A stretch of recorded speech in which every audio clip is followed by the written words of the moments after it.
आप में से बहुत सारे ट्रेडर्स के साथ ऐसा होता होगा कि आपने परफेक्ट ब्रेकआउट देखा, प्राइस रेजिस्टेंस के ऊपर निकला, मोमेंटम स्ट्रांग लगा और आपने एंट्री ले ली। फिर कुछ ही मिनटों में मार्केट उलटकर नीचे गिर गया और आपका स्टॉप लॉस हिट हो गया। अब आप सोचने लगे, मार्केट मेरे खिलाफ क्यों चला गया? असल में मार्केट आपके खिलाफ नहीं गया, वो आपके जैसे रिटेल ट्रेडर्स की लिक्विडिटी कलेक्ट करने गया था। और इसे ही कहते हैं लिक्विडिटी स्वीप। लिक्विडिटी स्वीप क्या होता है? लिक्विडिटी स्वीप का सिंपल मतलब है मार्केट का स्टॉप लॉस कलेक्ट करना। जब चार्ट पर बहुत सारे ट्रेडर्स एक ही जगह स्टॉप लॉस रखते हैं, जैसे इस चार्ट को देखिए, यहां मार्केट इस लेवल को नीचे की ओर ब्रेक करता है। अब आप थोड़ा पीछे देखेंगे, इन सभी स्विंग लो पर बायर्स के स्टॉप लॉस रखे होंगे या बाय साइड की पोजीशन ले बैठे हैं। इनकी लिक्विडिटी या स्टॉप लॉस को हिट करने के लिए प्राइस इस लेवल से थोड़ा नीचे जाता है, जिसकी वजह से यहाँ जितने भी बायर्स थे वो मार्केट से बाहर हो गए हैं। अब स्मार्ट मनी को प्राइस यहाँ से ऊपर ले जाना है तो उसे सेलर्स के स्टॉप लॉस चाहिए होंगे और वो स्टॉप लॉस मिलेंगे इस ब्रेकडाउन को दिखाकर। क्योंकि हम और आप जैसे रिटेल ट्रेडर्स इस ब्रेकडाउन को देखकर जल्दी जल्दी बिना किसी कंफर्मेशन के रैंडमली सेल करेंगे और अपने स्टॉप लॉस लेवल के ऊपर या इस कैंडल के ऊपर रखेंगे। अब यही स्टॉप लॉस स्मार्ट मनी के लिए लिक्विडिटी का काम करेंगे। अब स्मार्ट मनी अपने बल्क क्वांटिटी के ऑर्डर्स बाय करेगा क्योंकि हमने सेल किया, जिस वजह से हमारे स्टॉप लॉस स्मार्ट मनी के ऑर्डर फील करने के काम आएंगे। तो आप समझ गए होंगे कि लिक्विडिटी कैसे जमा होती है, कैसे स्मार्ट मनी यानी बिग प्लेयर्स उसी लिक्विडिटी को हंट करते हैं। वो पहले प्राइस को उस लेवल के पार ले जाते हैं, रिटेल ट्रेडर्स के स्टॉप लॉस ट्रिगर कराते हैं और फिर अचानक रिप्लस करते हैं, यानी पहले ट्रैप फिर रिप्लस। अब आपके मन में सवाल आता होगा कि चार्ट पर लिक्विडिटी स्विप कैसे दिखता है।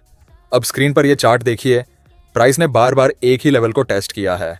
रिटेल ट्रेडर्स सोचते हैं यह स्ट्रॉन्ग रेजिस्टेंस है, अगर ब्रेक हुआ तो बड़ा ब्रेकआउट आएगा। लेकिन स्मार्ट मनी सोचते हैं यहां बहुत सारे बाय स्टॉप लॉस है, चलो इन्हें ट्रिगर करवाते हैं। तो क्या होता है, प्राइस एक स्ट्रॉन्ग बुलिश कैंडल के साथ उस लेवल को तोड़ देता है। अब रिटेल बायर्स एक्साइटेड हो जाते हैं, एंट्रीज लेते हैं और फिर अचानक प्राइस अगली ही कैंडल में नीचे क्लोज होता है। यही है by side liquidity SVEEP. Market ने बायर्स के स्टॉप लॉसेस ट्रिगर किए, उनकी लिक्विडिटी अब्सॉर्ब की और फिर नीचे की तरफ मूव किया। उसी तरह जब प्राइस नीचे के इक्वल लोस को तोड़ता है फिर ऊपर चला जाता है, तो उसे कहते हैं सेल साइड लिक्विडिटी स्वीप। अब सबसे बड़ा सवाल, लिक्विडिटी क्यों स्वीप की जाती है? स्मार्ट मनी ऐसा क्यों करता है? क्योंकि मार्केट को चलने के लिए लिक्विडिटी चाहिए। अगर बायर्स और सेलर्स दोनों नहीं होंगे तो प्राइस मूव नहीं करेगा। जब स्मार्ट मनी को लार्ज पोजीशन लेनी होती है तो उन्हें दूसरे ट्रेडर्स के ऑर्डर्स चाहिए होते हैं ताकि वो अपने ऑर्डर्स को फिल कर सके। तो वो क्या करते हैं, प्राइस को वहां ले जाते हैं जहां रिटेल ट्रेडर्स के स्टॉप लॉसेस रखे होते हैं, क्योंकि वहां लिक्विडिटी होती है। एक बार वो लिक्विडिटी कलेक्ट कर लेते हैं तो प्राइस को असली दिशा में मूव कर देते हैं।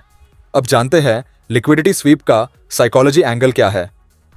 लिक्विडिटी स्वीप कोई टेक्निकल पैटर्न नहीं है, ये एक साइकोलॉजिकल ट्रैप है। क्योंकि 90% रिटेल ट्रेडर्स हर बार एक जैसी सोच रखते हैं, ब्रेकआउट आया है एंट्री करो, और यही सोच स्मार्ट मनी अपने काम में लेता है। लिक्विडिटी स्वीप से पहले मार्केट हमेशा इल्यूजन क्रिएट करता है, मोमेंटम कैंडल्स, फेक ब्रेकआउट्स या न्यूज स्पाइक्स। ये सब सिर्फ ट्रैप है ताकि ट्रेडर्स रैंडमली एंट्री लें, और फिर जब सबके स्टॉप लॉसेस हिट होते हैं मार्केट शांत होकर अपनी रियल मूव शुरू करता है। चलो एक एग्जांपल देखते हैं। ये निफ्टी का 5 मिनट टाइम फ्रेम का चार्ट है। 2 बार प्राइस इस लेवल से ऊपर गया। अब हम और आप जैसे रिटेल ट्रेडर्स ने सीखा होता है कि अगर प्राइस इस लेवल को ब्रेक करता है तो हमें सेल करना होता है। लेकिन अफसोस की बात, हमें इन लेवल्स पर लिक्विडिटी स्वीप का कॉन्सेप्ट नहीं बताया जाता। अब प्राइस इस लेवल पर तीसरी बार आता है और नीचे की ओर ब्रेकडाउन करता है।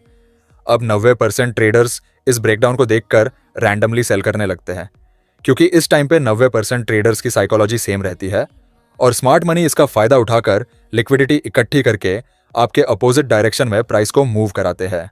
अब आपका सवाल है, लिक्विडिटी स्विप के बाद कंफर्मेशन कैसे ले और लिक्विडिटी स्वैप देखकर ट्रेड कैसे ले?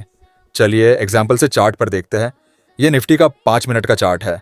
यहां से प्राइस तेजी से ऊपर की ओर जाता है, रेजिस्टेंस लेकर साइडवेज हो गया है, प्राइस अभी ओवरबोट जोन में है।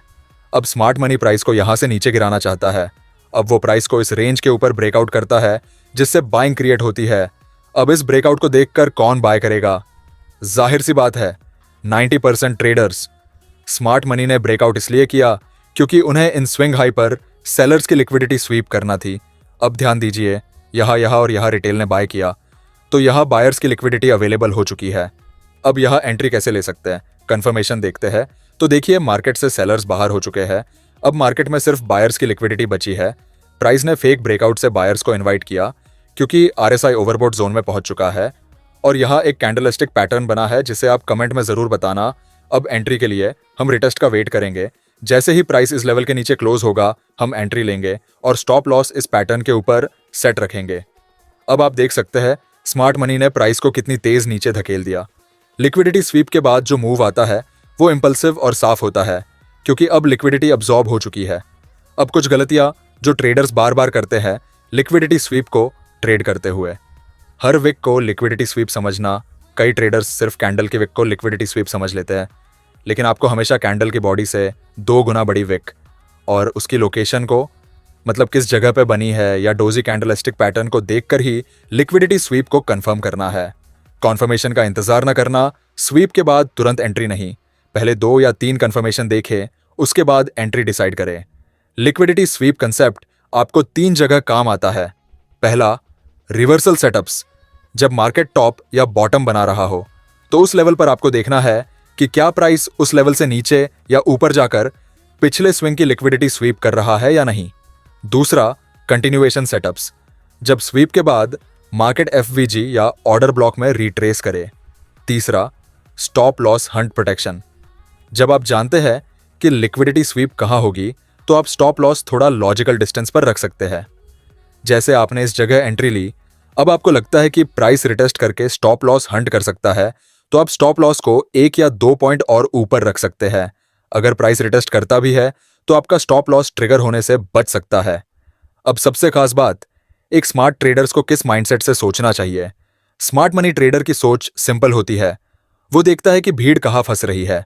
जो 90% ट्रेडर्स करते हैं, स्मार्ट ट्रेडर्स उसका उल्टा करता है एक स्मार्ट ट्रेडर। कभी भी ब्रेकआउट कैंडल पर एंट्री नहीं करता, वो उस कैंडल के बाद आने वाले रिट्रेसमेंट का इंतजार करता है। वो सब्र से ऑब्जर्व करता है कि लिक्विडिटी कहाँ क्लियर हुई है और कंफर्मेशन के बाद ही एक्शन लेता है। मार्केट में जीतने का खेल स्पीड का नहीं, टाइमिंग का है। अब इन सब पॉइंट्स को मिलाकर एक रोड मैप के जैसे आपको समझाता हूं। ये रोड मैप हर बार आपको क्लैरिटी देगा कि स्मार्ट मनी कहां से एंटर कर रहा है और एग्जिट कहां करेगा। सबसे पहले आपको इक्वल हाई या लो मार्क करना है। दूसरा, आपको देखना है कि इन हाई के ऊपर कोई हाई रिजेक्शन विक वाली कैंडल बनी है।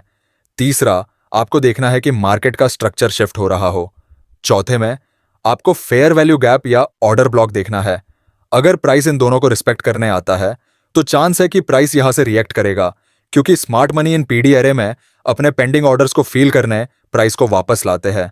अब इन सबके बाद आपको एंट्री लेने के लिए 2 या 3 कंफर्मेशन देखना जरूरी है।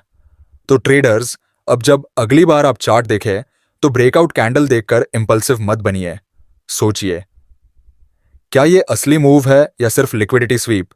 मार्केट हमेशा आपको ट्रैप करने की कोशिश करेगा, लेकिन अगर आप समझ गए कि लिक्विडिटी कहां है तो आप ट्रैप नहीं होंगे, आप ट्रैप सेट करेंगे।